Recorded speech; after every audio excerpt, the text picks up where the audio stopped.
title of this mini podcast is Making Room. Welcoming something new into your life requires making room for it. Those who have children already own this experience. Making room initially is not a painless practice, just a necessary one.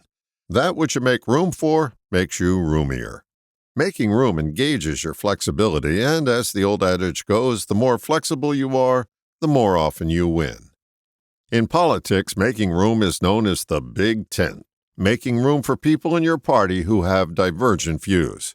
If you're satisfied with what you have now, relationships, health, possessions, knowledge, attitude, etc., you've already mastered making room. If you're lacking in any of those areas, making room is the skill you'll want to get curious about and develop.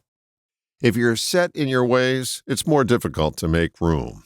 Set in your ways is another way of saying that you've been conditioned to the rightness of your way. The big snafu I've experienced with that point of view is that it's very pointed and it keeps people away.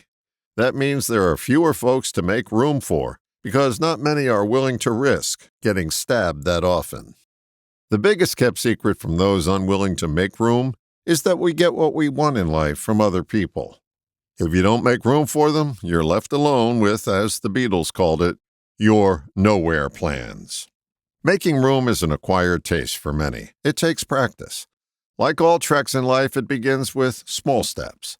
Condition yourself to engage your flexibility and make room for something small at first, and then continue to stretch that muscle. After repeated practice, you'll develop a sense of what's worth making room for and what's too big to fit in your tent. Caution: if you only do this exercise in your head, you'll never own the experience of stretching out, and you'll have no space for something new. Making room is a redecorating project worthy of being featured on the DIY network. When you open a space for something new, you open yourself up to more of life's gifts. Who wants to be the next person to tear down that wall? All the best, John.